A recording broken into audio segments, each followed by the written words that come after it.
Welcome back to my YouTube channel.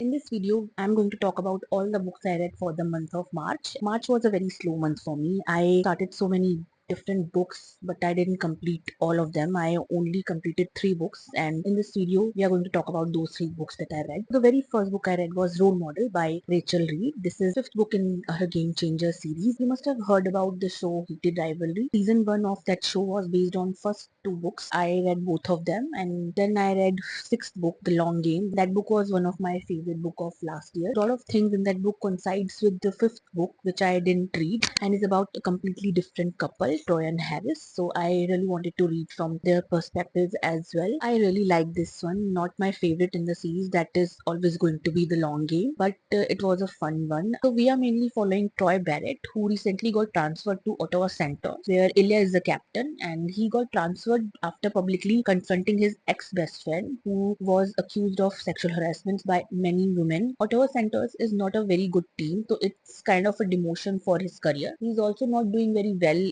in his life. He is dealing with a lot of guilt due to his association with such a horrible person, and he got dumped by his secret boyfriend. He's dealing with a lot of things in his life, and Harris is the social media manager of Ottawa Centers. This was overall a very fun book. I really like the team dynamics here. It's a lot about this team dynamic and found family aspect of sports team, which I always like. It had a lot of elements of that. It is also a very good redemption arc of Troy, which I liked. I liked Troy and Harris romance overall, but I think I preferred other things to this. I liked the teen dynamics. I liked Troy's character arc, and I think their relationship was progress, but it was not as developed as I would have loved. Overall, I gave this 4 stars. Out of all the 4 books I have read first, second, fifth, and sixth. This is definitely second in my ranking. Second book I read was The Fall by Tal Bauer, and this is another sports romance. I have loved most of the sports romances by this author. I don't like his political thriller books, but this was completely up to my alley. This is a sports romance with a time loop twist, which I really liked. This was another emotional read by him. So in this book, we are following Story, who is a hockey player. And after an accident on ice, he suddenly finds himself living this perfect life and is in relationship with this man. And he finds 1 year missing from his memory, and he don't know how he got there. I love team dynamics in this one. That is my favorite part to read in any sports romance, and it was there, and I really loved our main couple, Tori and Blair. Blair is the hockey player and captain of his team. I love couples who goes through things and comes out stronger after all the trial and tribulation. So this was definitely their hard-earned romance. I gave this 4.5 star. I removed that half a star because due to the storyline, there is some chunks of the book you'll find some repetition. That's how the story is. I didn't mind it very much, but this is a very long book. It's around 800 pages. So many people might have issue with that, but I love reading about these characters. I love reading about this couple, so I didn't mind that very much. I really like this author's writing style. It's little too emotional and too sweet in some places, but I like this kind of romances. It had all the kind of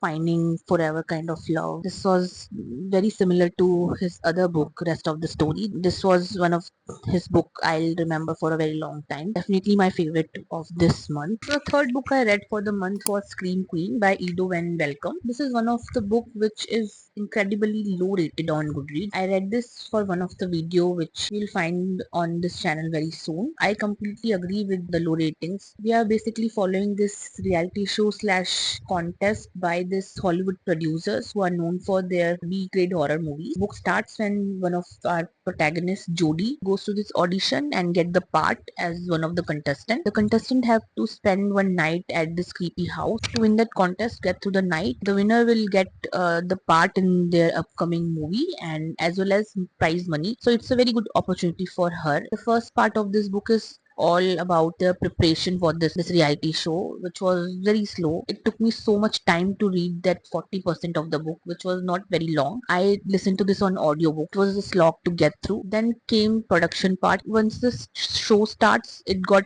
interesting, and I really liked most of the horror elements in this. But the issue with second part was that it didn't age well. It was published in 2003, and in 2026 most of the elements in this book were quite dated. There's so much misogynistic and racist thing in this book, so many problematic things. You can tell that this was written by a white male author. The way most of these female characters were portrayed was so cringy. I didn't like Jodie. Her inner monologue was so judgmental. I got into this expecting B grade horror kind of guilty pleasure, which I really like usually. It reads like a script for such kind of movie and kind of would have worked better on screen. Reading this was quite boring, and I liked few horror elements. The first part was very boring and there were so many problematic things with this. Despite liking the horror, I gave this 2 stars because I couldn't get past through those issues this book had. So I had an overall good March month reading wise. I am still in the middle of a lot of books and hoping to get through them quickly. So I'll see you next time with more such bookish content.